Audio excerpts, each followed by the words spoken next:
ಸಹಜ ಮಾರ್ಗದ 10 ನಿಯಮಗಳ ವ್ಯಾಖ್ಯಾನ. ನಿಯಮ 2, ಪುಟ 231, 23 ಅಕ್ಟೋಬರ್ 2025.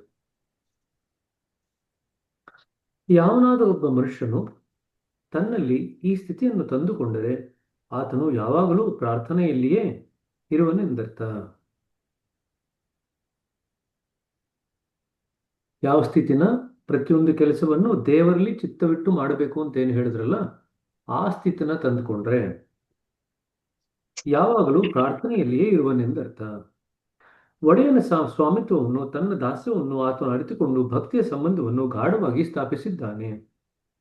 ಈ ಸ್ಥಿತಿಯನ್ನು ಪ್ರತಿಯೊಬ್ಬನೂ ಸಾಕಷ್ಟು ಅಭ್ಯಾಸ ಮಾಡಿದ ನಂತರವೇ ಪಡೆಯಲು ಸಾಧ್ಯ. ಇದನ್ನು ಪಡೆದವನು ಪ್ರಾರ್ಥನೆಯ ವಲಯದಲ್ಲಿ ಬಂದಂತೆಯೇ. ತನ್ನ ಒಡೆಯನ ಮುಂದೆ ನಮ್ರತೆಯಿಂದ ಏನು ಬೇಕಾದರೂ ಹೇಳಿಕೊಳ್ಳುವ ಅಧಿಕಾರ ಅವನಿಗಿದೆ. ಯಾವಾಗ? ನಾವು ಪ್ರಾರ್ಥನೆಯ ವಲಯದಲ್ಲಿದ್ದಾಗ, ಭಗವಂತನ ನಮ್ಮ ಸ್ವಾಮಿ ಅಂತ ತಗೊಂಡು ನಾವು ಅವರಿಗೆ ದಾಸ ಅಂತ ಇಟ್ಕೊಂಡಾಗ, ಇದೇನು ಮನೆ ಮುಂದೆ ಎಷ್ಟು ಬಂದು ಕಪಾಟಲ್ಲಿ ಇಟ್ಲಾಡಿ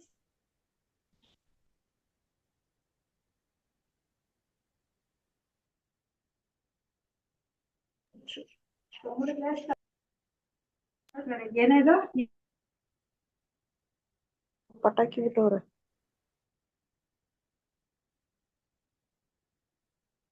ತನ್ನ ಒಡೆಯನ ಮುಂದೆ ನಮ್ರತೆಯಿಂದ ಏನು ಬೇಕಾದರೂ ಹೇಳಿಕೊಳ್ಳುವ ಅಧಿಕಾರ ಆತನಿಗಿದೆ. ಪ್ರಾರ್ಥನೆಯ ಕಾಲದಲ್ಲಿ ಇಂಥ ಭಾವವನ್ನು ಪ್ರತಿಯೊಬ್ಬನೂ ಹೊಂದಿರಬೇಕು.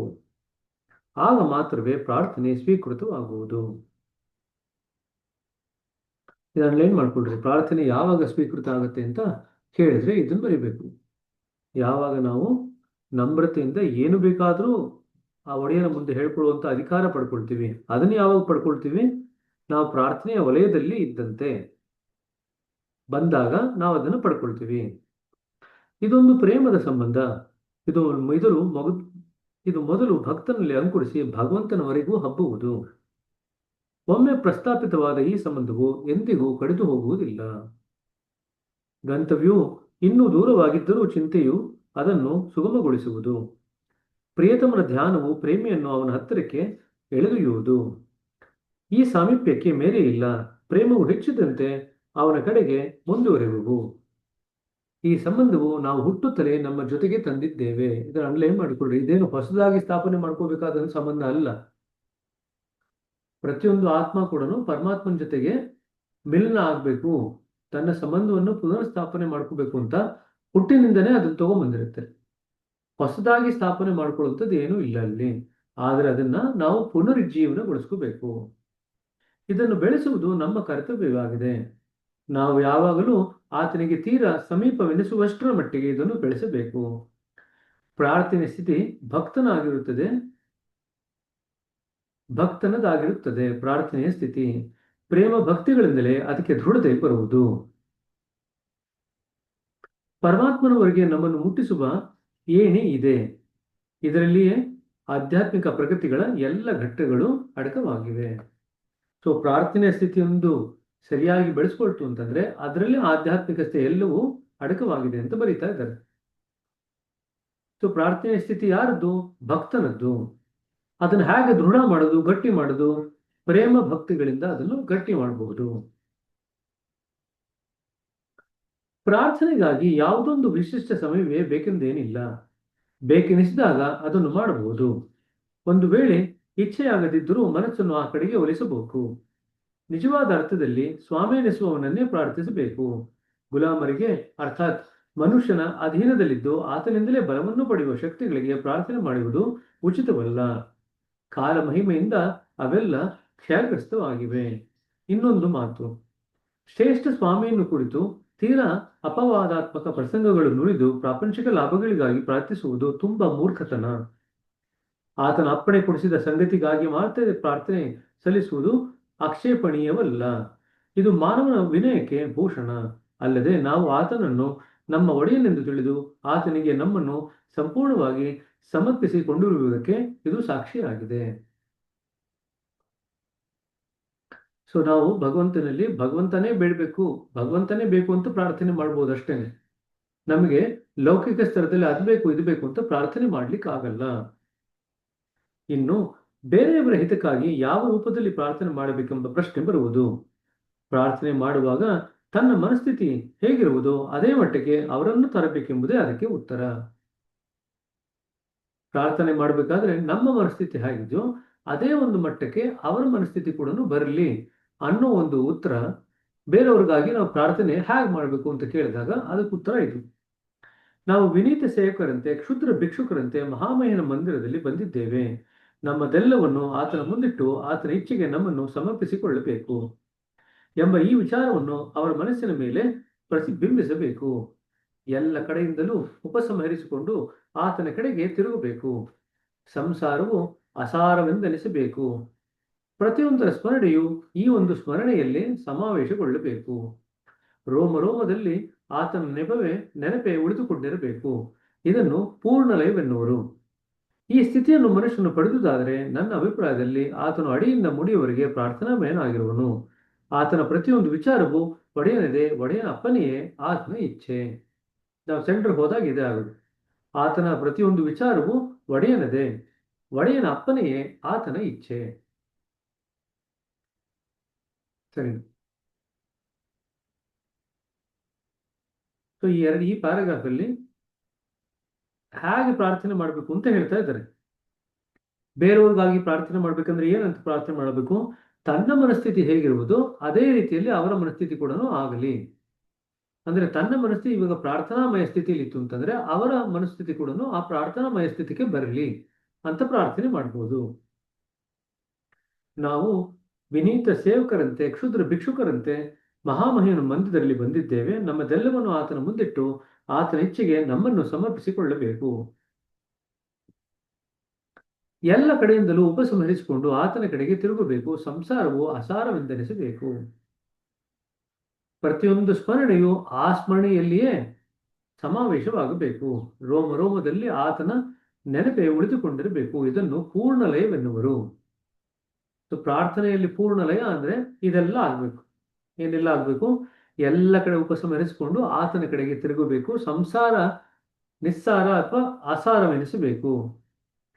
ಪ್ರತಿಯೊಂದರ ಸ್ಮರಣೆ ಒಂದೇ ಸ್ಮರಣೆಯಲ್ಲಿ ಸಮವಾಸಿಗೊಳ್ಳಬೇಕು. ರೋಮದಲ್ಲಿ ಆತನ ನೆನಪೇ ಉಳಿದುಕೊಂಡಿರಬೇಕು. ಇದನ್ನ ಪ್ರಾರ್ಥನೆಯ ಸ್ಥಿತಿಯಲ್ಲಿ ಲಯಾವಸ್ಥೆ ಅಂತ ಕರಿತೀವಿ. ಪ್ರಾರ್ಥನೆಯ ಸ್ಥಿತಿಯಲ್ಲಿ ಲಯಾವಸ್ಥೆ. ಈ ಸ್ಥಿತಿಯನ್ನು ಮನುಷ್ಯನು ಪಡೆದುದಾದರೆ ನನ್ನ ಅಭಿಪ್ರಾಯದಲ್ಲಿ ಆತನು ಅಡಿಯಿಂದ ಮುಡಿಯವರೆಗೆ ಪ್ರಾರ್ಥನಾಮಯನೇ.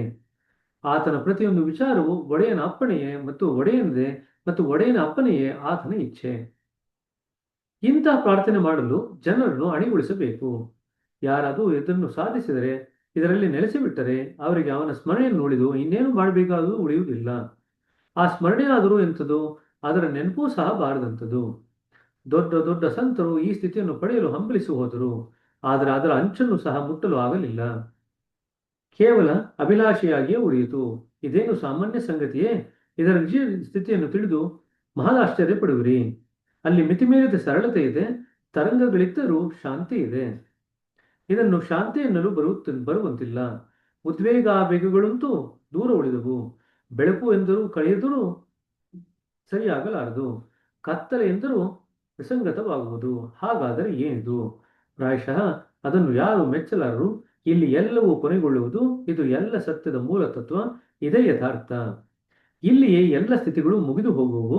ಅಲ್ಲಿಂದ ಮುಂದೇನು ಹೇಳಿ? ಭಗವಂತನು ಎಲ್ಲರಿಗೂ ಈ ಅನುಭವವನ್ನು ಕರುಣಿಸಲಿ. ಸರಿಯಾದಂತ ರೀತಿಯಲ್ಲಿ ನಾವು ಪ್ರಾರ್ಥನಾಮಯ ಸ್ಥಿತಿಯಲ್ಲಿ ಲಯವೊಂದು ಹೊಂದಿದ್ದೇ ಆದರೆ ನಾವು ಸೀದಾ ಕೇಂದ್ರದ ಹತ್ರ ಇರ್ತೀವಿ. ಅದಕ್ಕೆ ಅವ್ರು ಹೇಳ್ತಾ ಇದ್ದಾರೆ, ಇದೇ ಯಥಾರ್ಥ, ಇದೇ ಸತ್ಯದ ಮೂಲ ತತ್ವ. ಅಲ್ಲಿ ಹೋಗಿ ನಿಂತ್ಕೊಳ್ತೀವಿ. ಪ್ರಾರ್ಥನೆ ಒಂದನ್ನು ಸರಿಯಾಗಿ ಕಲ್ತ್ಕೊಂಡ್ರೆ ಏನು ಪ್ರಾರ್ಥನೆ ಮಾಡೋದನ್ನು ಸರಿಯಾಗಿ ನಾವು ಭಗವಂತನಿಗೆ ಹೇಗೆ ಪ್ರಾರ್ಥನೆ ಮಾಡಬೇಕು, ಏನ್ ಕೇಳಬೇಕು, ಏನ್ ಕೇಳಬಾರ್ದು, ಬೇರೆಯವ್ರಿಗಾಗಿ ಏನ್ ಪ್ರಾರ್ಥನೆ ಮಾಡಬೇಕು, ಇಷ್ಟನ್ನು ಸರಿಯಾಗಿ ತಿಳ್ಕೊಳ್ತು ಅಂತಂದ್ರೆ ನಾವು ಸೀದಾ ಹೋಗಿ ಪ್ರಾರ್ಥನಾಮಯ ಸ್ಥಿತಿಯಲ್ಲಿ ಲಯವೊಂದು ಹೊಂದಿದಾಗ ನಾವು ಕೇಂದ್ರದ ಸಮೀಪದಲ್ಲಿ ಇರ್ತೀವಿ.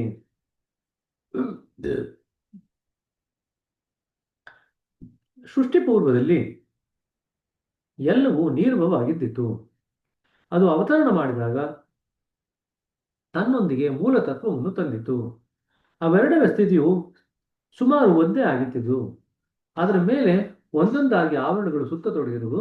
ಅದಕ್ಕೆ ನಾವೇ ಕಾರಣರು. ಪ್ರವಾಹದ ತೆರೆಗಳು ಒಂದು ದೊಡ್ಡ ಸಮುದ್ರವನ್ನೇ ನಿರ್ಮಿಸಿದವು. ಅನೇಕ ಬಿಂದುಗಳು ಕೂಡಿ ಪ್ರವಾಹವಾಯಿತು. ಎಲ್ಲದರ ಮೂಲ ಮಾತ್ರ ಅದೇ ಬಿಂದು. ಅದರೊಡನೆ ಕೆಳಗಿಳಿದಿದ್ದ ಅದೇ ಸತ್ವ.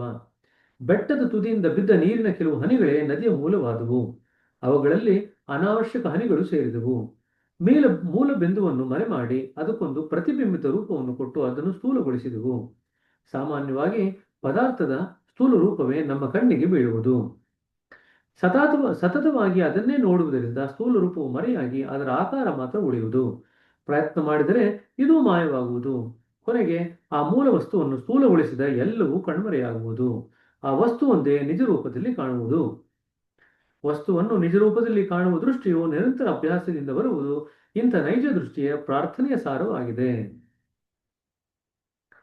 ಸೊ ಈಗ ಒಂದು ವಸ್ತು ನೋಡಿದಾಗ ಏನಾಗುತ್ತೆ ಅಂತ ಹೇಳ್ತಾ ಇದ್ದಾರೆ. ನಾವು ಯಾವುದೇ ಒಂದು ವಸ್ತುನ ಮೊದಲ ಬಾರಿಗೆ ನೋಡಿದಾಗ ಏನಾಗುತ್ತೆ? ಸಾಮಾನ್ಯವಾಗಿ ಪದಾರ್ಥದ ಸ್ಥೂಲ ರೂಪವೇ ನಮ್ಮ ಕಣ್ಣಿಗೆ ಬೀಳುವುದು. ಅದು ಮೊದಲನೇ ಸ್ಟೇಜ್, ಪದಾರ್ಥದ ಸ್ಥೂಲ ರೂಪ. ತದನಂತರ ಏನಾಗುವುದು? ಸತತವಾಗಿ ಅದನ್ನೇ ನೋಡುವುದರಿಂದ ಸ್ಥೂಲ ರೂಪವು ಮರೆಯಾಗಿ ಅದರ ಆಕಾರ ಮಾತ್ರ ಉಳಿಯುವುದು. ಎರಡನೇ ಸ್ಟೇಜ್, ಸ್ಥೂಲ ರೂಪ ಹೋಯಿತು, ಆಕಾರ ಉಳಿತು. ಪ್ರಯತ್ನ ಮಾಡಿದರೆ ಇದು ಮಾಯವಾಗುವುದು. ಮೂರನೇ ಸ್ಟೇಜ್, ಆಕಾರ ಕೂಡ ಮಾಯವಾಯಿತು. ಕೊನೆಗೆ ಆ ಮೂಲ ವಸ್ತುವನ್ನು ಸ್ಥೂಲಗೊಳಿಸಿದ ಎಲ್ಲವೂ ಕಣ್ಮರೆಯಾಗುವುದು. ಆ ವಸ್ತು ಒಂದೇ ನಿಜ ರೂಪದಲ್ಲಿ ಕಾಣುವುದು. ಇದು ನಾಲ್ಕನೇ ಸ್ಟೇಜ್. ಆ ವಸ್ತು ಈಗ ನಿಜ ರೂಪದಲ್ಲಿ ಕಾಣಿಸ್ಕೊಳ್ಳುತ್ತೆ. ವಸ್ತುವನ್ನು ನಿಜ ರೂಪದಲ್ಲಿ ಕಾಣುವ ದೃಷ್ಟಿಯು ನಿರಂತರ ಅಭ್ಯಾಸದಿಂದ ಬರುವುದು. ಇಂತಹ ನೈಜ ದೃಷ್ಟಿಯೇ ಪ್ರಾರ್ಥನೆಯ ಸಾರವಾಗಿದೆ. ಇದನ್ನೇ ನಾವು ದೇವಸ್ಥಾನಕ್ಕೆ ಹೋದಾಗ ದರ್ಶನ ಮಾಡಿದ್ವಿ ಅಂತ ಹೇಳಿದ್ರ, ಇದನ್ನೇ ದರ್ಶನ ಮಾಡೋದು ಅಂತಂದ್ರೆ. ದರ್ಶನ ಮಾಡೋದು ಅಂತಂದ್ರೆ ಎಲ್ಲ ಸ್ಥೂಲತೆಯನ್ನು ತೆಗೆದುಹಾಕಿ ಆಕಾರವನ್ನು ತೆರೆದುಹಾಕಿ ಆಕಾರದ ಒಂದು ಛಾಯೆ ಕೂಡ ಮಾಯವಾದಾಗ ಏನು ಉಳಿಯುತ್ತಲ್ಲ ಅದು ನಿಜವಾದಂತ ದರ್ಶನ. ಅದು ಪ್ರಾರ್ಥನೆಯ ಸಾರವಾಗಿದೆ. ಇದೇ ಆರಂಭದ ಬಿಂದು. ಅನಾವಶ್ಯಕ ಸಂಗತಿಗಳನ್ನು ದೂರ ಮಾಡುವುದೇ ಮೊದಲನೇ ಹೆಜ್ಜೆ. ನಾನು ಅದನ್ನು ಆರಂಭಿಕ ಸ್ಥಿತಿ ಎಂದು ಏಕೆ ಕರೆಯುವುದೆಂದು ಓದುಗರಿಗೆ ಆಶ್ಚರ್ಯ ಪಡಬಹುದು. ಅದು ನಿಜವಾಗಿಯೂ ಚೇತನತೆಯ ಅವಸ್ಥೆ. ಚೇತನತೆ ಅಂತಂದ್ರೆ ಕಾನ್ಶಿಯಸ್ನೆಸ್, ಚೇತನತೆಯ ಅವಸ್ಥೆ, ಸ್ಟೇಟ್ ಆಫ್ ಕಾನ್ಶಿಯಸ್ನೆಸ್. ಚೇತನತೆಯು ಪ್ರತಿಯೊಂದು ಘಟ್ಟದಲ್ಲಿಯೂ ಕಂಡುಬರುವುದಾದರೂ ಇದು ಉತ್ಕೃಷ್ಟವಾದ ಚೇತನತೆ ಎಂದು ಹೇಳಬಹುದು. ಯಾವ ಚೇತನತೆ? ಈಗ ನೋಡಿ, ನಾವು ಪಿಂಡ ಪ್ರದೇಶದಲ್ಲಿ ಮುಳುಗಿದ್ದಾಗಲೂ ಚೇತನವಾಗಿರ್ತೀವಿ. ನಾವು ಮೇಲ್ಗಡೆ ಚೇತನತೆ ಹತ್ರ ಬೆಳೆಸ್ಕೊಳ್ತಿದ್ದಾಗಲೂ ಚೇತನ ನಮ್ಮಲ್ಲಿ ಇರುತ್ತೆ. ಹಾಗಾದ್ರೆ ಇದು ಯಾವುದು ಚೇತನತೆ ಅಂತಂದ್ರೆ ಚೇತನತೆಯ ಆರಂಭ ಬಿಂದು. ಹಾಗಾದ್ರೆ ಇದು ಯಾವುದು ಆರಂಭ ಬಿಂದು ಅಂತಂದ್ರೆ ಸ್ಥೂಲದ ಪರಿಣಾಮ ಏನಿದೆ, ಸ್ಥೂಲಾಂಶ, ಸ್ಥೂಲ ಆಕಾರ, ಸ್ಥೂಲ ಮಾಯೆ, ಅದೆಲ್ಲವೂ ಮೂರು ಹೊರಟೋಯ್ತು ಅಂತಂದ್ರೆ, ಸ್ಥೂಲತೆ ಹೋಯ್ತು ಅಂತಂದ್ರೆ ಆಕಾರ ಉಳಿಯುತ್ತೆ, ಆಕಾರ ಹೋಯ್ತು ಅಂತಂದ್ರೆ ಎರಡೂ ಹೋದಾಗ ಏನೋ ಬರುತ್ತೆ, ನಿಜ ಸ್ಥಿತಿ ಬರುತ್ತೆ. ಸ್ಥೂಲತೆಯ ಎಲ್ಲ ಅಂಶಗಳು ಹೋದಾಗ ನಾವು ನಿಜ ದೃಷ್ಟಿಯನ್ನು ಬೆಳೆಸ್ಕೊಳ್ತೀವಿ. ಇದನ್ನ ನಿಜ ದೃಷ್ಟಿ ಬೆಳೆಸ್ಕೊಳ್ಳೋದು ಅಂತಂದ್ರೆ, ಈಗ ಪಿಂಡ ಪ್ರದೇಶದಲ್ಲಿ ನಾವು ಆ ಸ್ಥೂಲತೆಗೆ ಬೇಕಾದಂತ ಎಲ್ಲ ಅಂಶಗಳನ್ನು ನಾವು ಹಿಡ್ಕೊಂಡಿದ್ದೀವಿ. ಆ ಪಿಂಡ ಪ್ರದೇಶದಿಂದ ನಾವು ಹೊರಗಡೆ ಬರ್ತಿದ್ದಂಗೆನೆ, ಬ್ರಹ್ಮಾಂಡ ಮಂಡಲಿಗೆ ಬರ್ತಿದ್ದಂಗೆನೆ ಆ ಚೇತನತೆಯ ರೂಪ ಇವಾಗ ನಾವು ಅವಸ್ಥೆನ ನಾವು ಅನುಭವಿಸಲಿಕ್ಕೆ ನೋಡ್ತೀವಿ. ಚೇತನತೆಯು ಪ್ರತಿಯೊಂದು ಘಟ್ಟದಲ್ಲಿ ಕಂಡು ಬರುವುದಾದರೂ ಇದು ಉತ್ಕೃಷ್ಟವಾದಂತ ಚೇತನತೆ ಎಂದು ಕರೆಯಬಹುದು. ಇದರ ನಂತರದ ಸ್ಥಿತಿಗಳನ್ನು ನಾನು ವರ್ಣಿಸ ಬಯಸುವುದಿಲ್ಲ, ಹೇಗೆಂದರೆ ಅವುಗಳನ್ನು ಗ್ರಹಿಸುವುದು ತುಂಬಾ ಕಠಿಣ. ಕೊನೆಯ ಅಂತಸ್ತಿನವರೆಗಂತೂ ದೃಷ್ಟಿಯೇ ನಿಲುಕದು. ಇಲ್ಲಿ ಪೂರ್ಣ ಏಕತೆ ಇದೆ. ಪ್ರಾರ್ಥನೆಯನ್ನು ಅದಕ್ಕಿಂತ ಮುಂಚಿನ ಸ್ಥಿತಿಯಲ್ಲಿ ಮಾಡಲಾಗುವುದು. ಈ ಮೂರೂ ಮಜಲುಗಳನ್ನು ತಿಳುವಳಿಕೆಗಾಗಿ ಪ್ರಾರಂಭ ಮತ್ತು ಕೊನೆ ಎಂದು ಇಟ್ಟುಕೊಂಡರೆ, ಮೊದಲನೇ ಮಜಲು ಆರಂಭದ ಘಟ್ಟ ಅಂತ ಹೇಳಿದ್ರಲ್ಲ, ಅದಕ್ಕೆ ಮುಂಚೆ ಇತ್ತಲ್ಲ, ಅದು ಮೊದಲನೇ ಮಜಲು. ಎರಡನೇದು ಮಜಲು, ಇದರಲ್ಲಿ ಮಧ್ಯದ ಸ್ಥಿತಿಯು ಬಂದಂತಾಯಿತು. ಹಾಗೆ ನೋಡಿದರೆ 2.5 ಮಜಲುಗಳು ಎಂಬುದೇನೋ ನಿಜ, ಏಕೆಂದರೆ ಅಲ್ಲಿಂದ ಮುಂದೆ ನಮಗೆ ಅರಿವು ಇರುವುದಿಲ್ಲ. ಸೊ ಮೊದಲನೇ ಮಜಲಲ್ಲಿ ವಸ್ತುವಿನ ಪದಾರ್ಥ ಭಾವ ಇರುತ್ತೆ, ಸ್ಥೂಲ ರೂಪ, ಸ್ಥೂಲದ ಗ್ರಹಿಕೆ ಎಲ್ಲ ಇರುತ್ತೆ. ಎರಡನೇ ಮಜಲಿನಲ್ಲಿ ನಮಗೆ ಆ ಒಂದು ವಸ್ತುವಿನ ಚೇತನತೆಯ ಅನುಭವ ಆಗುತ್ತೆ. ಮೂರನೇ ಮಜಲಿನಲ್ಲಿ ಆ ಚೇತನತೆಯ ಅರಿವು ಹೊರಟೋಗುತ್ತೆ. ಅಲ್ಲಿ ಮುಂದಕ್ಕೆ ಹೋಗ್ತಾ ಹೋಗ್ತಾ ಅರ್ಧದಲ್ಲಿ ಮಾತ್ರ ಒಂದಿಷ್ಟು ಅನುಭವಕ್ಕೆ ಬರುತ್ತೆ. ಇನ್ನು ಮುಂದಕ್ಕೆ ಹೋದ್ರೆ ನಮ್ಮ ಅರಿವು ಹೊರಟೋಗುತ್ತೆ. ಹಾಗಾಗಿ ಅದನ್ನ ಅರ್ಥ ಅಂತ ಕರೆದಿದ್ದಾರೆ. ಸೊ 3 ಮಜಲುಗಳು ಆಯ್ತು. ನಾನು ಯಾವುದನ್ನು ಆರಂಭವೆಂದು ಕರೆದಿರುವನೋ ಅದೇ ನಿಜವಾದಂತ ನೆಲೆಯಾಗಿದೆ. ಅದು ಪ್ರಾರ್ಥನೆಯ ಆರಂಭದ ಸ್ಥಿತಿ ಹೇಗಾಗಬಲ್ಲದೆಂದು ಜನರು ಗೊಂದಲದಲ್ಲಿ ಬೀಳಬಹುದು. ಈಗ ಹೆಚ್ಚಿನ ಜ್ಞಾನ ಸಂಪಾದನೆಗಾಗಿ ಒಬ್ಬ ಹುಡುಗನು ಅಕ್ಷರಗಳನ್ನು ಕಲಿಯುತ್ತಿರುವೆಂದು ತಿಳಿಯಿರಿ. ಕೆಲ ಕಾಲದ ನಂತರ ತಾನು ಸಂಪಾದಿಸಿದ ಜ್ಞಾನದಿಂದ ಆತನು ಗಹನವಾದ ಸಮಸ್ಯೆಗಳನ್ನು ಬಿಡಿಸಬಹುದು. ದೇವನು ಆತನ ಕಣ್ಣೆದುರಿಗೆ ಇದ್ದಿತಾದರೂ ಕೆಲ ಕಾಲ ಅಕ್ಷರಾಭ್ಯಾಸದಲ್ಲಿಯೇ ಸಿಕ್ಕಿಬಿದ್ದ. ಕೊನೆಯ ಸ್ಥಿತಿಯೊಂದಿಗೆ ಈ ಸ್ಥಿತಿಯನ್ನು ಹೋಲಿಸಿದಾಗ ಇದೆಲ್ಲವೂ ಕ್ಷುಲ್ಲಕವೆನಿಸುವುದು. ಆದುದರಿಂದಲೇ ಅದನ್ನು ಪ್ರಾಥಮಿಕ ಸ್ಥಿತಿ ಎಂದು ಕರೆದಿದೆ. ಈಗ ನೋಡ್ರಿ, ಈಗ ಯಾರೋ ಅಕ್ಷರಾಭ್ಯಾಸ ಮಾಡ್ತಾ ಇದ್ದಾರೆ ಅಂತ ಇಟ್ಕೊಳ್ರಿ. ದೊಡ್ಡವರಾದ್ಮೇಲೆ ಅತ್ಯಂತ ಕಷ್ಟವಾದಂತ ಕ್ಲಿಷ್ಟವಾದಂತ ಸಮಸ್ಯೆಗಳನ್ನೆಲ್ಲ ಬಿಡಿಸ್ತಾರೆ. ಆದ್ರೆ ಆ ಸಮಸ್ಯೆಗಳನ್ನ ಬಿಡಿಸ್ಲಿಕ್ಕೆ ಅವ್ರು ಸಣ್ಣ ವಯಸ್ಸಿನಲ್ಲಿ ಏನು ಅಕ್ಷರಾಭ್ಯಾಸ ಮಾಡಿರ್ತಾರಲ್ಲ ಅದೇ ಆಧಾರವಾಗಿರುತ್ತೆ. ಈಗ ಆ ದೊಡ್ಡವರಾದ ಮೇಲೆ ಕಷ್ಟವಾದಂತ ಕ್ಲಿಷ್ಟವಾದಂತ ಸಮಸ್ಯೆಗಳನ್ನ ಬಿಡಿಸೋದು ದೃಷ್ಟಿಯಲ್ಲಿ ನೋಡಿದಾಗ ಈ ಅಕ್ಷರಾಭ್ಯಾಸ ತುಂಬಾ ಕ್ಷುಲ್ಲಕ ಅಂತ ಅನಿಸುತ್ತೆ. ಅದೇ ರೀತಿ ಈಗ ನಾವು ಪ್ರಾರ್ಥನೆ ಮಾಡ್ತೀವಲ್ಲ, ನಾವು ಪ್ರಾರ್ಥನೆ ಮಾಡೋದನ್ನ ಸರಿಯಾಗಿ ಕಲ್ತ್ಕೊಳ್ತು ಅಂತಂದ್ರೆ ಅಲ್ಲಿಂದ ಮುಂದೆಗೆ ನಾವು ಈ ಸ್ಥೂಲ ರೂಪವನ್ನೆಲ್ಲ ಕಳ್ಕೊಂಡು ಚೇತನತೆಯನ್ನೆಲ್ಲ ಕಳ್ಕೊಂಡು ನಾವು ಮೂಲಕ್ಕೆ ಹೋಗ್ತೀವಿ, ಸತ್ಯ ವಸ್ತುವಿನ ಅಡಿಗೆ ಹೋಗ್ತೀವಿ. ಆ ಸತ್ಯ ವಸ್ತುವಿನ ಎಡೆಯಿಂದ ದೃಷ್ಟಿಯಿಂದ ನೋಡಿದಾಗ ಈ ಪ್ರಾರ್ಥನೆ ಕಲ್ತ್ಕೊಳ್ಳೋದೇನಿದೆಯಲ್ಲ ಇದೊಂದು ಸಣ್ಣ ಅಂಶ ಅಥವಾ ಸಣ್ಣ ಅಭ್ಯಾಸ ಅಂತ ಹೇಳ್ತೀವಿ. ಆದರೆ ಈ ಅಕ್ಷರಾಭ್ಯಾಸ ಇಲ್ಲದೆ ಇದ್ರೆ ಆ ಕಷ್ಟವಾದಂತ ಕ್ಲಿಷ್ಟವಾದಂತ ಸಮಸ್ಯೆಗಳನ್ನ ಪರಿಹರಿಸಲಿಕ್ಕೆ ಹೇಗೆ ಸಾಧ್ಯವಿಲ್ವೋ ಅದೇ ರೀತಿಯಾಗಿ ಇಲ್ಲಿ ಸರಿಯಾದಂತ ರೀತಿಯಲ್ಲಿ ಪ್ರಾರ್ಥನೆ ಮಾಡೋದನ್ನ ನಾವು ಕಲ್ತ್ಕೊಳ್ಳಿಲ್ಲ ಅಂತಂದ್ರೆ ನಾವು ಮೂಲದವರೆಗೂ ಹೋಗಿ ಅಲ್ಲಿರ್ತಕ್ಕಂಥ ಘನವಾದಂತ ವಿಷಯಗಳನ್ನೆಲ್ಲ ಗ್ರಹಿಸ್ಕೊಳ್ಳಿಕ್ಕೆ ಸಾಧ್ಯವಿಲ್ಲ. ಇದು ಅರ್ಥ ಆಗ್ತಿದ್ಯಾ? ಯಾಕೆ ಅದನ್ನ ಮೊದಲನೇ ಸ್ತರ ಅಂತ ಕರಿತಾ ಇದ್ದಾರೆ, ಆರಂಭದ ಬಿಂದು ಅಂತ ಹೇಳ್ತಿದ್ದಾರೆ.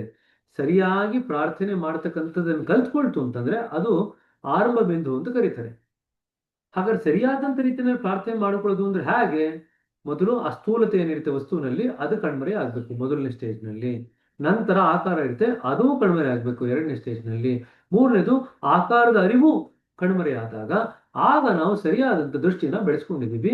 ಇದು ಪ್ರಾರ್ಥನೆಯ ಆರಂಭ ಬಿಂದು. ಅಲ್ಲಿಗೆ ಪ್ರಾರ್ಥನೆ ಸರಿಯಾಗಿ ಕಲ್ತ್ಕೊಂಡ್ರೆ ನಾವು ಮೂಲದವರೆಗೂ ಕೂಡ ಹೋಗ್ಲಿಕ್ಕೆ ನಮಗೆ ಸಾಧ್ಯವಾಗುತ್ತೆ. ಇದು ಅರ್ಥ ಆಗ್ತಾ ಇದೆಯಾ? ಯಾಕೆ ಪ್ರಾರ್ಥನೆ ಸರಿಯಾಗಿ ಕಲ್ತ್ಕೊಂಡ್ರೆ ನಮಗೆ ಕೇಂದ್ರದವರೆಗೂ ಹೋಗ್ಲಿಕ್ಕೆ ಸಹಾಯವಾಗುತ್ತೆ. ಆದ್ರೆ ಕೇಂದ್ರದಲ್ಲಿ ಐಕ್ಯವಾಗ್ಲಿಕ್ಕೆ ಆಗಲ್ಲ ಬರೀ ಪ್ರಾರ್ಥನೆಯಿಂದ. ಕೇಂದ್ರದವರೆಗೂ ಹೋಗ್ಬೋದು ಆದ್ರೆ ಐಕ್ಯತೆ ಆಗಲ್ಲ. ಐಕ್ಯತೆಗೆ ಧ್ಯಾನ ಬೇಕು. ಪ್ರಾರ್ಥನೆ ನಮ್ಮನ್ನ ಕೇಂದ್ರದವರೆಗೂ ಕರ್ಕೊಂಡು ಹೋಗ್ಬೋದು. ಯಾವಾಗ ಪ್ರಾರ್ಥನಾಮಯ ಸ್ಥಿತಿಯಲ್ಲಿ ನಾವು ಲಯ ಹೊಂದಿದ್ದಾದರೆ ನಾವು ಕೇಂದ್ರದವರೆಗೂ ಹೋಗ್ಬಿಡ್ತೀವಿ. ಆದರೆ ಅದು ನಮಗೆ ಕೇಂದ್ರದ ಅನುಭವವನ್ನು ತಂದು ಕೊಡಲ್ಲ. ಯಾಕೆಂತಂದ್ರೆ ಪ್ರಾರ್ಥನೆಯಲ್ಲಿ ಯಾವಾಗಲೂ ಇಬ್ಬರು ಇದ್ದೇ ಇರ್ತಾರೆ, ಭಕ್ತ ಭಗವಂತ, ಭಕ್ತ ಭಗವಂತ. ಪ್ರಾರ್ಥನೆ ಅಂತಂದ್ರೆ ಇಬ್ಬರು ಇರಲೇಬೇಕು. ಯಾರೋ ಯಾರಿಗೋ ಪ್ರಾರ್ಥನೆ ಮಾಡ್ತಿರ್ಬೇಕು, ಅದಕ್ಕೆ ಪ್ರಾರ್ಥನೆ ಅಂತ ಕರೆಯೋದು. ಸೊ ನಾವು ಎಷ್ಟೇ ಪ್ರಾರ್ಥನಾಮಯ ಸ್ಥಿತಿಯಲ್ಲಿ ಇದ್ರೂ ಕೂಡ ಅದು ನಮಗೆ ಐಕ್ಯತೆಯನ್ನು ತಂದುಕೊಡಲ್ಲ, ಏಕತ್ವವನ್ನು ತಂದುಕೊಡಲ್ಲ. ಆ ಏಕತ್ವ ಸಾಧನೆ ಮಾಡಬೇಕು, ಐಕ್ಯತೆ ಸಾಧನೆ ಮಾಡ್ಬೇಕಂತಂದ್ರೆ ನಮಗೆ ಧ್ಯಾನದ ಅವಶ್ಯಕತೆ ಉಂಟು. ಆದರೆ ಸರಿಯಾದಂತ ರೀತಿಯಲ್ಲಿ ಪ್ರಾರ್ಥನೆ ಕಲ್ತ್ಕೊಂಡು ಅದನ್ನು ಅಭ್ಯಾಸ ಮಾಡಿದ್ದೇ ಆದರೆ ನಾವು ನೇರವಾಗಿ ಕೇಂದ್ರದವರೆಗೂ ಕೂಡ ಹೋಗ್ಲಿಕ್ಕೆ ಸಹಾಯವಾಗುತ್ತೆ. ಸರಿನಾ? ಸರಿ, ಈ ಪ್ಯಾರಾಗ್ರಾಫ್ ಮುಗಿಸ್ಕೊಳ್ಳೋಣ, ಆಮೇಲೆ ಯಾರು ಪ್ರಶ್ನೆಗಳಿದ್ರೆ ತಗೋಣ. ಸರಿನಾ? ಈಗ ಹೆಚ್ಚಿನ ಜ್ಞಾನ ಸಂಪಾದನೆಗಾಗಿ ಇದೆಲ್ಲ ಆಯ್ತಲ್ವಾ? ಆದುದರಿಂದಲೇ ಅದನ್ನು ಪ್ರಾಥಮಿಕ ಸ್ಥಿತಿ ಎಂದು ಕರೆದಿದೆ.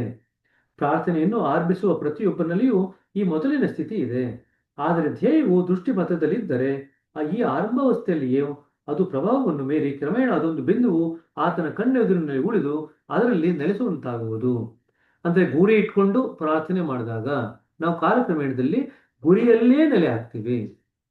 ಗುರಿ ಇಟ್ಕೊಂಡು ಪ್ರಾರ್ಥನೆ ಮಾಡಿದಾಗ ಕಾಲಕ್ರಮೇಣ ಗುರಿಯಲ್ಲಿಯೇ ನೆಲೆ ಆಗ್ತೀವಿ.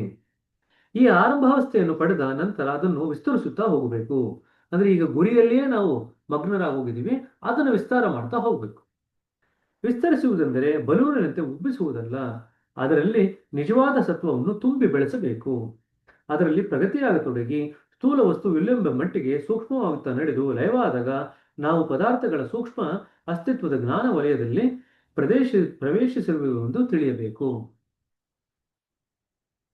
ಸೊ ಗುರಿ ಇಟ್ಕೊಂಡು ನಾವು ಪ್ರಾರ್ಥನೆ ಮಾಡ್ತೀವಿ, ಕಾಲಕ್ರಮೇಣ ನಾವೇನಾಗ್ತೀವಿ, ಗುರಿ ಒಳಗಡೆ ಸೇರ್ಕೊಳ್ತೀವಿ. ಆದ್ರೆ ಗುರಿನಲ್ಲಿ ಐಕ್ಯ ಆಗಿಲ್ಲ, ಗುರಿ ಒಳಗಡೆ ಸೇರ್ಕೊಂಡಿದೀವಿ ಅಷ್ಟೇ, ಐಕ್ಯ ಆಗಿಲ್ಲ. ಗುರಿ ಒಳಗಡೆ ಸೇರ್ಕೊಂಡ್ಮೇಲೆ ಆ ಗುರಿಯನ್ನು ವಿಸ್ತಾರ ಮಾಡ್ತಾ ಹೋಗ್ತೀವಿ. ಗುರಿಯನ್ನು ವಿಸ್ತಾರ ಮಾಡುವುದು ಅಂದ್ರೆ ಬಲೂನ್ ಗಾಳಿ ಉದ್ದಂಗಲ್ಲ, ಗುರಿಯನ್ನು ವಿಸ್ತಾರ ಮಾಡುದು ಅಂತಂದ್ರೆ ನಾವು ಅದರಲ್ಲಿ ಇರ್ತಕ್ಕಂಥ ಸತ್ವವನ್ನ ತುಂಬಿ ಬೆಳೆಸಬೇಕು. ಅದರಲ್ಲಿ ಪ್ರಗತಿ ಆಗತೊಡಗಿ ಅವಾಗ ಏನಾಗುತ್ತೆ, ಅದು ಪ್ರಗತಿ ಆಗ್ತಾ ಆಗ್ತಾ ನಾವು ಯಾವ್ದನ್ನು ನೋಡಿದ್ರು ಕೂಡ ಸ್ಥೂಲ ರೂಪದಲ್ಲಿ ಯಾವುದು ನಮ್ಗೆ ಕಾಣಿಸದೇ ಇಲ್ಲ. ಎಲ್ಲವೂ ಸೂಕ್ಷ್ಮ ಸ್ತರದಲ್ಲೇ ನಮಗೆ ಅನುಭವಕ್ಕೆ ಬರುತ್ತೆ. ನಾವು ಪದಾರ್ಥಗಳ ಸೂಕ್ಷ್ಮ ಅಸ್ತಿತ್ವದ ಜ್ಞಾನ ವಲಯದಲ್ಲಿ ಪ್ರವೇಶಿಸಿರಬೇಕೆಂದು ತಿಳಿಯಬೇಕು. ಯಾವಾಗ ನಾವು ಆ ಸೂಕ್ಷ್ಮತೆಯನ್ನಲ್ಲೇ ಮುಳುಗಿದ್ದಾಗ, ಸ್ಥೂಲ ರೂಪವು ಸ್ಥೂಲ ವಸ್ತುವು ಇಲ್ಲವೆಂಬ ಮಟ್ಟಿಗೆ ಸೂಕ್ಷ್ಮವಾಗುತ್ತಾ ನಡೆಯುವುದು ಲಯವಾದಾಗ ನಾವು ಪ್ರತಿಯೊಂದು ನೋಡಿದ್ರು, ಯಾವುದೇ ಪದಾರ್ಥ ನೋಡಿದ್ರು ಅದರ ಸೂಕ್ಷ್ಮ ರೂಪವನ್ನೇ ಗ್ರಹಿಸ್ತೀವಿ. ಸ್ಥೂಲ ರೂಪವನ್ನು ಗ್ರಹಿಸ್ಲಿಕ್ಕೆ ನಮಗೆ ಶಕ್ತಿನೇ ಇರಲ್ಲ. ಸರಿನಾ? ಇಷ್ಟು ಕತೆ. ಈಗ ಇಲ್ಲಿಗೆ ನಿಲ್ಸೋಣ. ಇಲ್ಲಿಂದ ನಾಳೆ ಕಂಟಿನ್ಯೂ ಮಾಡೋಣ. ಏನಾದ್ರು ಪ್ರಶ್ನೆಗಳಿದ್ರೆ ಕೇಳಿ.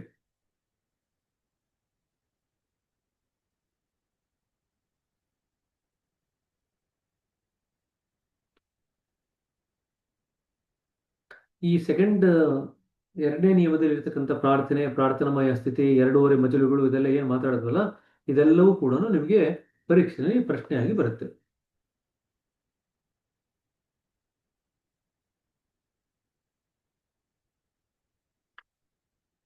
ಯಾವ ರೀತಿ ಪ್ರಾರ್ಥನೆ ಮಾಡಿದ್ರೆ ಅದು ಉತ್ತರ ಗ್ಯಾರಂಟಿ ಬಂದೇ ಬರುತ್ತೆ, ಅದು ಕೂಡ ಪರೀಕ್ಷೆಯಲ್ಲಿ ಪ್ರಶ್ನೆಯಾಗಿ ಬರುತ್ತೆ.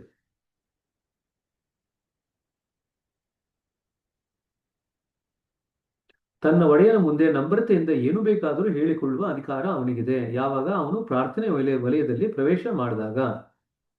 ಯಾವಾಗ ಪ್ರವೇಶ ಮಾಡ್ತಾನೆ? ಸಾಕಷ್ಟು ಅಭ್ಯಾಸ ಮಾಡಿದ ನಂತರ. ಅಭ್ಯಾಸ ಯಾವ ರೀತಿ ಮಾಡಬೇಕು?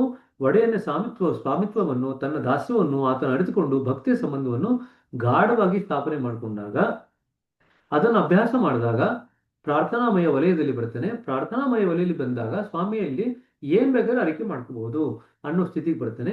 ಆ ಸ್ಥಿತಿಗೆ ಬಂದಾಗ ಅವನು ಏನೇ ಪ್ರಾರ್ಥನೆ ಮಾಡಿದ್ರು ಕೂಡ ಅದು ಫಲಪ್ರದವಾಗಿರುತ್ತೆ. ಆಗ ಮಾತ್ರವೇ ಪ್ರಾರ್ಥನೆ ಸ್ವೀಕೃತವಾಗುವುದು. ಇದೊಂದು ಪ್ರೇಮದ ಸಂಬಂಧ.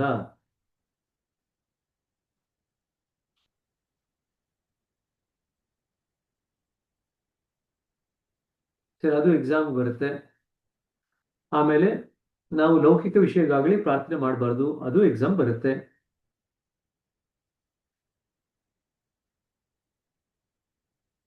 ಸೊ ಪ್ರಾರ್ಥನೆಯಲ್ಲಿ ಪೂರ್ಣ ಲಯಾವಸ್ಥೆ ಅಂತಂದ್ರೆ ನಾವು ಇದನ್ನು ಓದಿದ್ವಿ. ಎಲ್ಲ ಕಡೆಯಿಂದಲೂ ಉಪಸಂಹರಿಸಿಕೊಂಡು ಆತನ ಕಡೆಗೆ ತಿರುಗಬೇಕು. ಸಂಸಾರವು ಅಸಾರವೆಂದೆನಿಸಬೇಕು. ಪ್ರತಿಯೊಂದರ ಸ್ಮರಣೆಯು ಆ ಒಂದು ಸ್ಮರಣೆಯಲ್ಲಿ ಸಮಾವೇಶಗೊಳ್ಳಬೇಕು. ರೋಮ ರೋಮದಲ್ಲಿ ಆತನ ನೆನಪೆ ಉಳಿದುಕೊಂಡಿರಬೇಕು. ಇದನ್ನ ನಾವು ಪ್ರಾರ್ಥನೆಯ ಸ್ಥಿತಿಯಲ್ಲಿ ಪೂರ್ಣ ಲಯಾವಸ್ಥೆ ಅಂತ ಹೇಳ್ತೀವಿ. ಈ ಸ್ಥಿತಿಯನ್ನು ಪಡೆದುದಾದರೆ ಆತನು ಅಡಿಯಿಂದ ಮುಡಿಯವರಿಗೆ ಪ್ರಾರ್ಥನಾಮಯನಾಗಿರುವನು. ಅವಾಗೇನಾಗುತ್ತೆ? ಆತನ ಪ್ರತಿಯೊಂದು ವಿಚಾರವು ಒಡೆಯನಿದೆ. ಒಡೆಯನ ಅಪ್ಪಣೆಯೇ ಆತನ ಕರ್ತವ್ಯ, ಆತನ ಇಚ್ಛೆ. ಈ ರೀತಿ ಪ್ರಾರ್ಥನೆ ಮಾಡಲಿಕ್ಕೆ ನಾವು ಜನರನ್ನ ತಯಾರು ಮಾಡಬೇಕು ಅಂತ ಹೇಳ್ತಾರೆ. ಅಲ್ಲಿ ಹೋದಾಗ ಏನಿರುತ್ತೆ? ಅಲ್ಲಿ ಮಿತಿಮೀರಿದ ಸರಳತೆ ಇದೆ, ತರಂಗಗಳಿದ್ದರೂ ಶಾಂತಿ ಇದೆ. ಬೆಳಕು ಅಲ್ಲ, ಕತ್ತಲು ಅಲ್ಲ, ಅದು ಸತ್ಯದ ಮೂಲ ವಸ್ತು ಅಥವಾ ಯಥಾರ್ಥ ಅಂತ ಬರೀತಿದ್ದಾರೆ. ಆ ಒಂದು ಉನ್ನತ ಮಟ್ಟದ ಪ್ರಾರ್ಥನಾಮಯ ಸ್ಥಿತಿಯಲ್ಲಿ ಲಯ ಹೊಂದಿದ್ದಾಗೆ ನಾವೆಲ್ಲಿರ್ತೀವಿ ಅಂತಂದ್ರೆ ಪೂರ್ಣವಾದಂತ ಯಥಾರ್ಥದಲ್ಲಿ ಇರ್ತೀವಿ ಅಥವಾ ಮೂಲ ತತ್ವದಲ್ಲಿ ಇರ್ತೀವಿ. ಇನ್ನು ಉಳಿದಿದ್ದು ಸೃಷ್ಟಿನಲ್ಲಿ ಏನಾಯ್ತು ಅದೆಲ್ಲ ಮಳೆ ಹನಿಗಳೆಲ್ಲ ಸೇರಿಕೊಂಡು ಬೆಟ್ಟದ ಮೇಲಿಂದ ಬರ್ತಕ್ಕಂಥ ನೀರು, ಮಳೆ ನೀರು, ಬೇರೆ ಬೇರೆ ಎಲ್ಲ ಸೇರಿಕೊಂಡು ಹಾಗೆ ನದಿ ಆಯ್ತು. ಅದೇ ರೀತಿಯಾಗಿ ನಾವು ಒಂದು ವಸ್ತುವನ್ನು ಸತತವಾಗಿ ನೋಡಿದ್ರೆ ಏನಾಗುತ್ತೆ ಅಂತ ಬರೀತಾರೆ. 3 ಸ್ತರ. ಮೊದಲು ಸ್ಥೂಲ ರೂಪ ಕಾಣುತ್ತೆ, ತದನಂತರ ಅದು ಮರೆಯಾಗಿ ನಮಗೆ ಅದರ ಆಕಾರ ಕಾಣುತ್ತೆ. 3ನೇ ಸ್ಟೇಜ್ನಲ್ಲಿ ಆಕಾರವೂ ಮರೆಯಾಗಿ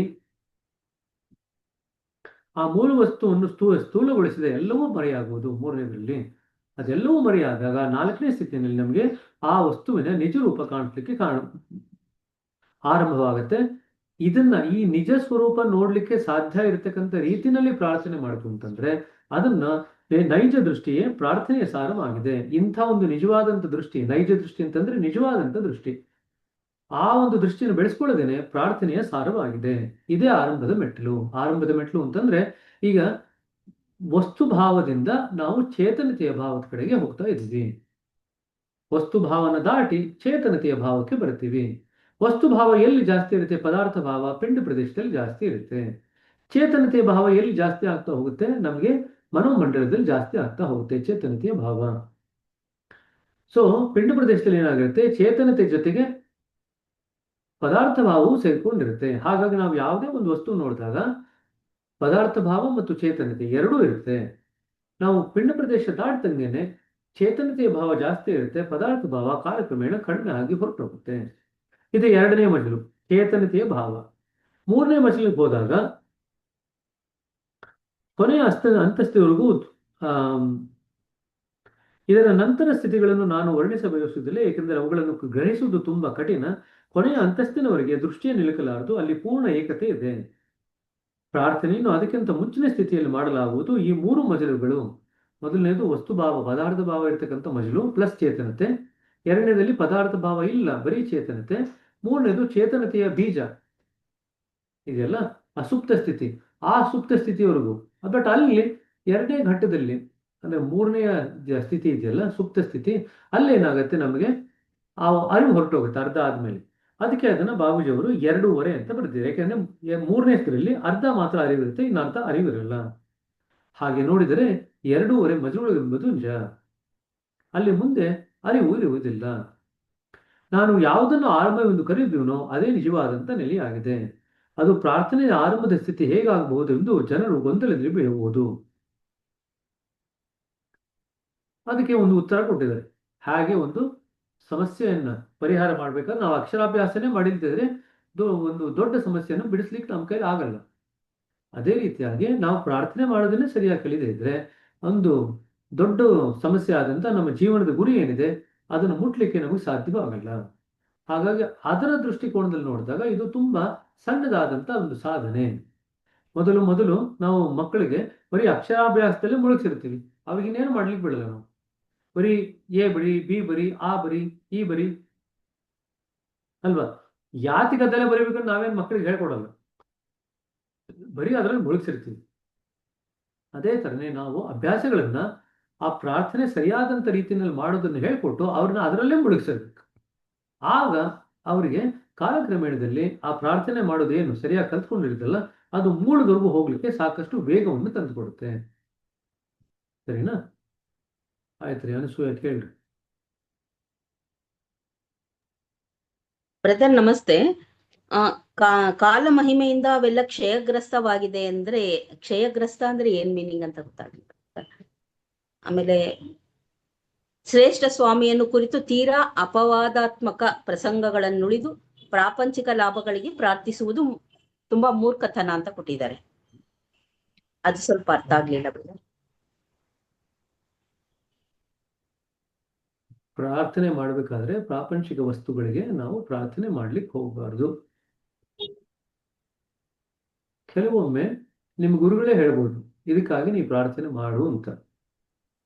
ಯಾವ ಗುರುಗಳು ಮೂಲದಲ್ಲಿ ವಿಲೀನವಾಗಿರ್ತಾರೋ ಅವರೇನಾದ್ರು ಆ ರೀತಿ ನಿರ್ದೇಶನ ಕೊಟ್ಟರು ಅಂತಂದ್ರೆ ಆ ಒಂದು ಕಾಲದಲ್ಲಿ ಅಪವಾದಾತ್ಮಕವಾಗಿ ಅಂತಂದ್ರೆ ಆ ಒಂದು ಸನ್ನಿವೇಶದಲ್ಲಿ ಸಾಮಾನ್ಯವಾಗಿ ಮಾಡಬಾರ್ದು ಅಂತ ಹೇಳಿದ್ರು ಕೂಡ ಆ ಒಂದು ಸನ್ನಿವೇಶದಲ್ಲಿ ಗುರುವಿನ ಆಗಿರ ಪ್ರಕಾರ ಬೇಕಾದ್ರೆ ಮಾಡಬಹುದು. ಎಕ್ಸೆಪ್ಷನ್, ಅಪವಾದಾತ್ಮಕ ಅಂತಂದ್ರೆ ಎಕ್ಸೆಪ್ಷನ್, ಅಂಡರ್ ಎಕ್ಸೆಪ್ಷನಲ್ ಸರ್ಕಮ್ಸ್ಟೆನ್ಸಸ್, ಅಪವಾದಾತ್ಮಕ ಪರಿಸ್ಥಿತಿಗಳಲ್ಲಿ ಬೇಕಾದ್ರೆ ಅದನ್ನು ಮಾಡಬಹುದು. ಸರಿ, ಅದು ಎರಡನೇದು. ಮೊದಲನೇದು ಏನಂದ್ರಿ ಪ್ರಶ್ನೆ? ಕ್ಷಯಗ್ರಸ್ತವಾಗಿದೆ, ಕಾಲ ಮಹಿಮೆಯಿಂದ ಅವೆಲ್ಲ ಕ್ಷಯಗ್ರಸ್ತವಾಗಿದೆ. ಯಾವುದೆಲ್ಲ? ಹಿಂದಿನ ಲೈನ್ ಓದಿ ಅದರದ್ದು.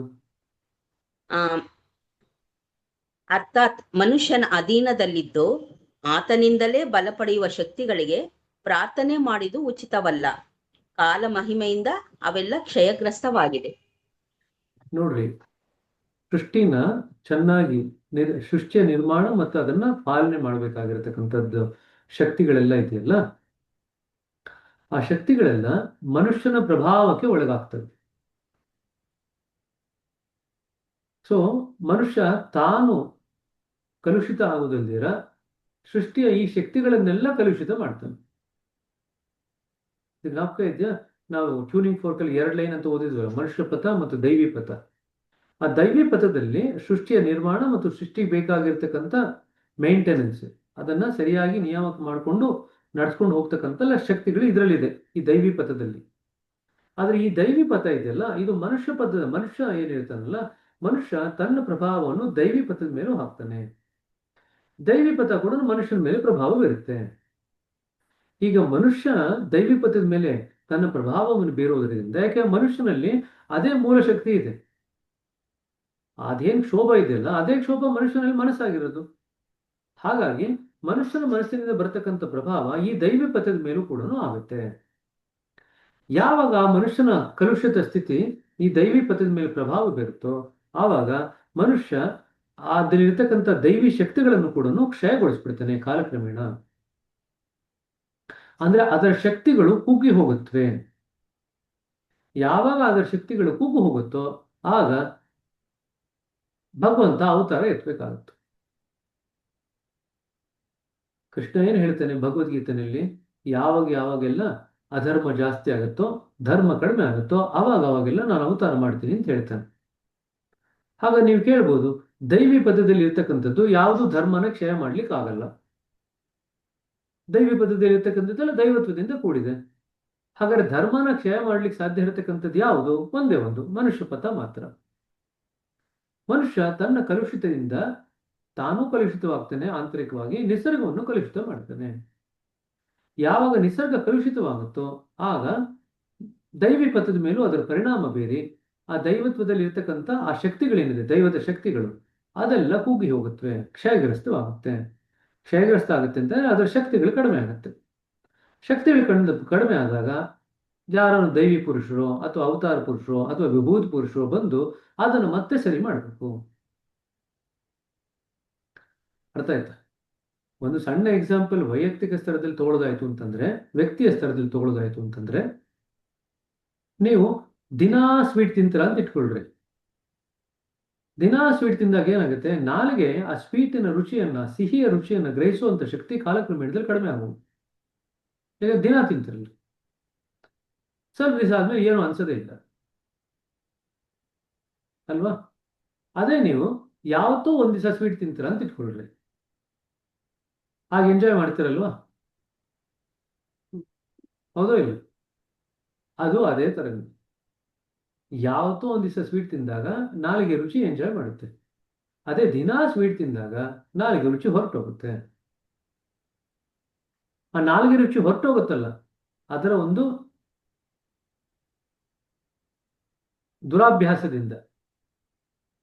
ದುರಾಭ್ಯಾಸದಿಂದ ನಾಲಿಗೆ ಇರತಕ್ಕಂಥ ರುಚಿ ಹೊರಟೋಯ್ತು. ಈಗ ಆ ನಾಲಿಗೆ ರುಚಿನ ಮತ್ತೆ ಮರುಕಳಿಸ್ಕೋಬೇಕು ಅಂತಂದ್ರೆ ಆ ದುರಾಭ್ಯಾಸನ ಬಿಡಬೇಕು. ಆ ದುರಾಭ್ಯಾಸನ ಬಿಡಬೇಕಾದ್ರೆ ಯಾರೋ ಒಬ್ರು ಸಹಾಯ ಬೇಕು. ನಮಗೆ ಬಿಡ್ಲಿಕ್ಕೆ ಆಗಲ್ಲ. ಗುರುಗಳ ಸಹಾಯ ತಗೊಂಡು, ದೇವರ ಸಹಾಯ ತಗೊಂಡು, ಇನ್ಯಾರ್ದು ಸಹಾಯ ತಗೊಂಡು ಆ ದುರಾಭ್ಯಾಸವನ್ನು ಬಿಡ್ತೀವಿ. ಡಾಕ್ಟರ್ ಹೇಳಿದ್ರು ಅಂತ ಇಟ್ಕೊಳ್ರಿ, ಈಗ ಇಷ್ಟೊಂದು ಸ್ವೀಟ್ ತಿನ್ಬೇಡ್ರಿ, ನಿಮ್ಗೆ ಒಳ್ಳೇದಲ್ಲ ಅಂತ. ಏನೋ ಮನಸ್ಸಿಗೆ ಹೋಗುತ್ತೆ, ಒಂಚೂರು ಸ್ವೀಟ್ ತಿನ್ನೋದನ್ನು ಕಡಿಮೆ ಮಾಡಿದ್ರಿ ಅಂತ ಇಟ್ಕೊಳ್ರಿ. ಆವಾಗ ನಿಮಗೆ ಕಾಲಕ್ರಮೇಣದಲ್ಲಿ ಆ ನಾಲ್ಗೆದೆಯ ಮೂಲ ರುಚಿ ನೋಡುವ ಶಕ್ತಿ ಇದೆಯಲ್ಲ, ಸಾಮರ್ಥ್ಯ ಇದೆಯಲ್ಲ, ಮೂಲವಾಗಿತ್ತು ನಾಲ್ಗೆನಲ್ಲಿ ಚೆನ್ನಾಗಿ ಎಲ್ಲವನ್ನು ಗ್ರಹಿಸ್ಕೊಳ್ಳುವಂತ, ರುಚಿಯನ್ನು ಗ್ರಹಿಸ್ಕೊಳ್ಳುವಂತ ಶಕ್ತಿ ಆ ನಾಲ್ಗೆನಲ್ಲಿ ಮುಂಚೆನೇ ಇತ್ತು. ಅದು ಈಗ ನಾವು ಅದನ್ನ ಸರಿಯಾದಂತ ರೀತಿಯಲ್ಲಿ ಉಪಯೋಗಿಸ್ಕೊಳ್ತೀರ, ಆ ಶಕ್ತಿಯನ್ನು ಕಳ್ಕೊಂಡ್ಬಿಟ್ಟಿದ್ವಿ. ಯಾವಾಗ ನಾವು ಅದನ್ನ ಸರಿಪಡಿಸ್ಕೊಳ್ತೀವೋ ಆಗ ನಾಲ್ಗೆ ಇರತಕ್ಕಂಥ ಮೂಲ ಶಕ್ತಿ ಏನಿದೆ ಮತ್ತೆ ಪ್ರಕಟ ಆಗುತ್ತೆ. ಇದನ್ನೇ ನಾವು ಸೆನ್ಸ್ ಆರ್ಗನ್ಸ್ ಅಂತ ಏನ್ ಹೇಳ್ತೀವಿ, ಜ್ಞಾನೇಂದ್ರಿಯಗಳು, ಕರ್ಮೇಂದ್ರಿಯಗಳು, ಇದರ ಒಂದು ಶುದ್ಧತೆ ಅಂತ ಹೇಳ್ತೀವಿ.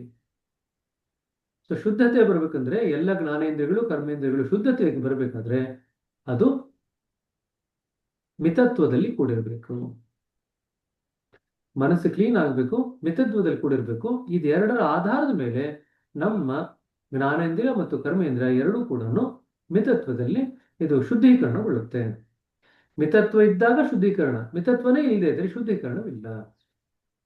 ಅಂದ್ರೆ ನಮ್ಮ ಜ್ಞಾನೇಂದ್ರಿಯಗಳು, ಕರ್ಮೇಂದ್ರಿಯಗಳೆಲ್ಲ ಕೂಡ ಆ ಒಂದು ಪವಿತ್ರ ಸ್ವರೂಪಕ್ಕೆ ಅಥವಾ ಶುದ್ಧ ಸ್ವರೂಪಕ್ಕೆ ಬರಲಿಕ್ಕೆ ಸಾಧ್ಯವಿಲ್ಲ.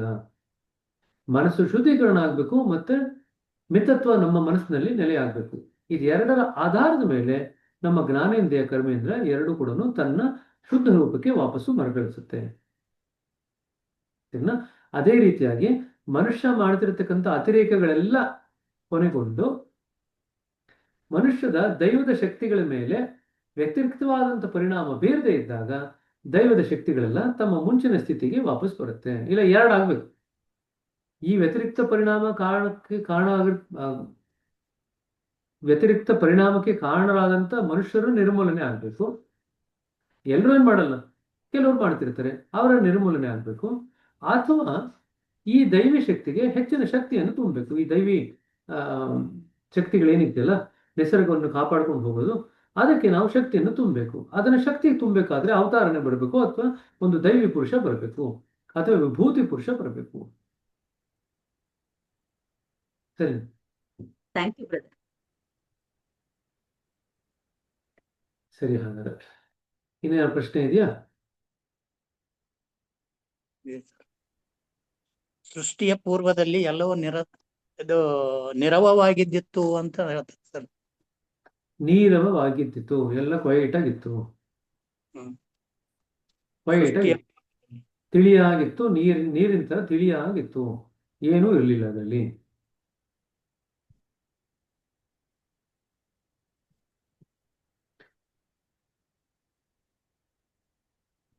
ಮಾತಾಡುವ. Okay sir, okay. ನಿರವವಾಗಿತ್ತು ಅಂದ್ರೆ ನೀರಿನಾಗ ತಿಳಿಯಾಗಿತ್ತು. ನೀರಿನಾಗೆ ತಿಳಿಯಾಗಿತ್ತು ಅಷ್ಟೇ, ನೀರವವಾಗಿತ್ತು, ನೀರಿನಂತೆ ತಿಳಿಯಾಗಿತ್ತು ಅಷ್ಟೇ.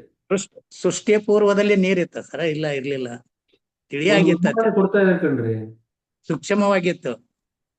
ಉದಾಹರಣೆ ಕೊಡ್ತಾ ಇದ್ದಾರೆ. ನೀರಿತ್ತು ಅಂತ ಅಲ್ಲ, ನೀರಿನ ತರ ಎಲ್ಲ ತಿಳಿಯಾಗಿತ್ತು ಅಂತ. ತಿಳಿಯಾಗಿತ್ತು ಅಷ್ಟೇ, ನೀರಿತ್ತು ಅಂತಲ್ಲ. ಓಕೆ ಸರ್, ಧನ್ಯವಾದ.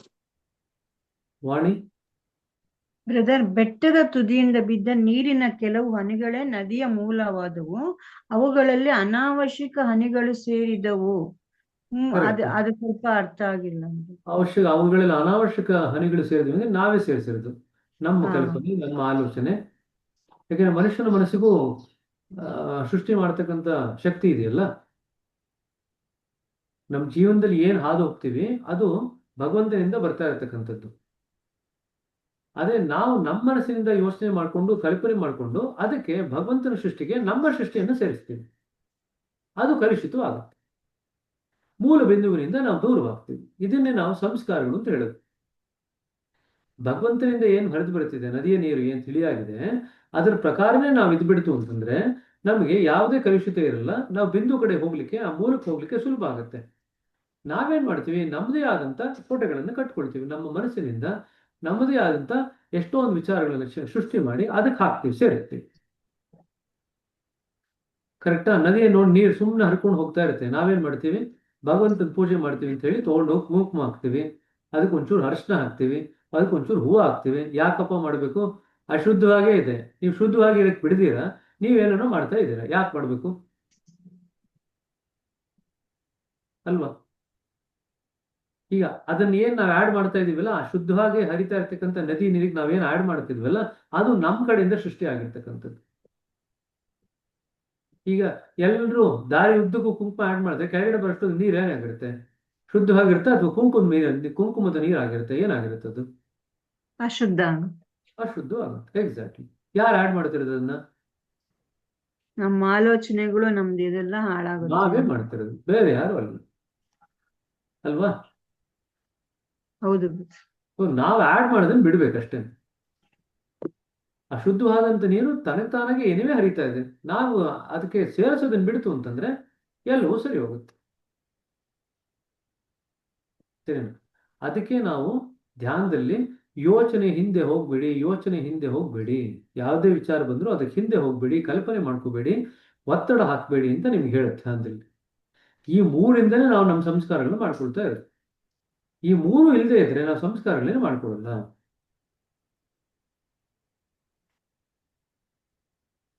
ಸರಿನಾ? ಹೌದು. ಆಯ್ತು, ಸರಿ. 8:30 ಆಗ್ತಾ ಬಂತು. ಎಲ್ಲ ಅಭ್ಯಾಸಗಳು ಬಂದಿದ್ದಾರೆ ಮೆಡಿಟೇಷನ್ಗೆ. ಮತ್ತೆ ಸಿಗೋಣಂತ ಈಗ, ಸರಿನಾ? ನಾಳೆ ಬೇಕಾದ್ರೆ ಬೆಳಿಗ್ಗೆ ಯಥಾ ಪ್ರಕಾರ ಸಿಗೋಣಂತೆ. ಎಲ್ರಿಗೂ ಕೂಡ ಧನ್ಯವಾದಗಳು. ಎಲ್ರಿಗೂ ಆಲ್ಮೋಸ್ಟ್ ಸಿಟಿ ನಿಮ್ಗೆಲ್ಲ ಅಲೋಕೇಶನ್ ಆಗಿದೆ. ಇನ್ನೊಂದು ಸ್ವಲ್ಪ ಮಾತ್ರ, ಇದು 10-15 ಇದೆ ಅಷ್ಟೇ. ಅದು ಪ್ರಾಯಶಃ ಇವತ್ತು ಮುಗಿಯುತ್ತೆ ಅಂತ ಅನ್ಕೊಳ್ತೀನಿ. ಎಲ್ರಿಗೂ ಕೂಡ ನಿಮ್ಮ ಸಿಟಿಗಳು ಯಾರು, ನಿಮಗೆ ಪ್ರಾಯಶಃ ಇಮೇಲ್ ಬಂತ ಯಾರಿಗಾದ್ರು? ಇಲ್ಲ ಬ್ರದರ್, ಬಂದಿಲ್ಲ ಬ್ರದರ್. ನಿಮ್ಮ ಸಿಟಿಗಳಿಗೆ ಹೋಗಿದೆ, ನಿಮಗೆ ಬಂದಿಲ್ಲ. ಐ ಥಿಂಕ್ ಸಿಟಿಗಳಿಗೆ ಏನೋ ಇಮೇಲ್ ಬಂತು ಅಂತ ಕೆಲವರೆಲ್ಲ ನೆನ್ನೆ ಹೇಳಿದ್ರು ನನಗೆ. ಸೊ ಚಿಂತೆ ಮಾಡಬೇಡಿ, ಇನ್ನು ಕೆಲವು ದಿವಸದಲ್ಲಿ ನಿಮಗೂ ಇಮೇಲ್ ಬರುತ್ತೆ. ನಿಮ್ಗೆ ಪ್ರಾಬ್ಲಮ್ ಏನಪ್ಪಾ ಅಂತಂದ್ರೆ, ನಿಮಗೆ ಇಮೇಲ್ ಕಳಿಸಿದ್ರೆ ನೀವೆಲ್ಲ ಮಾಡ್ಯೂಲ್ಸ್ನ ಬರೆಯೋದನ್ನು ಶುರು ಹಚ್ಕೊಂಡ್ಬಿಡ್ತೀರ ತಕ್ಷಣ. ಅದಕ್ಕೆ ಅವ್ರು ನಿಮಗೆ ಇಮೇಲ್ ಕಳಿಸಿಲ್ಲ. ಸೊ ಸ್ವಲ್ಪ ಕಾಯಿರಿ, ನಿಮಗೆ ಓರಿಯೆಂಟೇಷನ್ ಇರುತ್ತೆ. ಓರಿಯೆಂಟೇಷನ್ ಆದಮೇಲೆ ನೀವು ಮಾಡ್ಯೂಲ್ಸ್ನ ಬರೀಬೇಕು, ಅಲ್ಲಿವರೆಗೂ ಮಾಡ್ಯೂಲ್ಸ್ನ ಬರೀಲಿಕ್ಕೆ ಹೋಗ್ಬೇಡಿ. ಎಲ್ರಿಗೂ ಅತ್ಯುತ್ಸಾಹ, ಏನೋ ಒಂದು ಲಾಗಿನ್ ಸಿಕ್ಕಿದ ತಕ್ಷಣ ಏನೋ ಒಂದು ಇದು ಕಡ್ದು ಹಾಕಬೇಕು ಅಂತ ಅತ್ಯುತ್ಸಾಹದಲ್ಲಿ ನೀವೆಲ್ಲರೂ ಕೂಡ ಓಪನ್ ಮಾಡಿ. ಲಾಸ್ಟ್ ಟೈಮ್ ಹಂಗೆ ಆಯ್ತು, ಇಮೇಲ್ ಹೋಗಿದ ತಕ್ಷಣ ಶುರು ಮಾಡಿ ಹಚ್ಕೊಂಡ್ಬಿಟ್ರು. ಒಂದ್ ದಿವಸಕ್ಕೆ ಒಂದೇ ಮಾಡಿ ಬರೆದು ಬುಕ್ಸಿ ಬಿಗಿಸಾಕ್ಬಿಟ್ರು.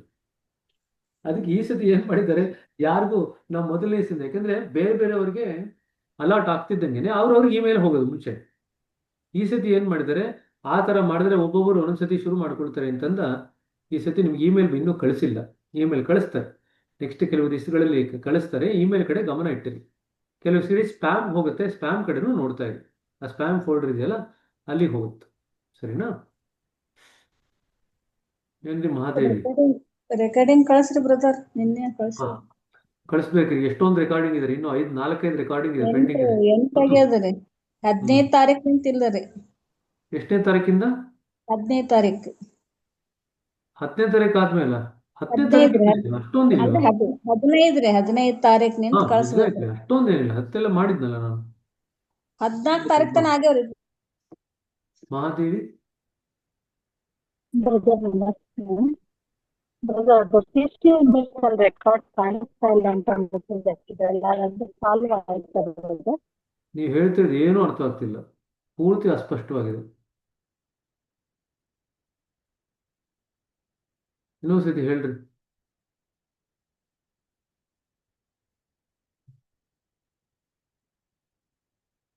ನೀವು ಹೇಳಿದ ಅಸ್ಪಷ್ಟವಾಗಿದೆ, ಗೊತ್ತಾಗ್ಲಿಲ್ಲ. ಯಾರಿಗೂ ಗೊತ್ತಾಯ್ತಾ ಏನ್ ಹೇಳಿದ್ರು ಅಂತ? ಆಗ್ಲಿಲ್ಲ. ಸರಿ ಕಣ್ರಿ.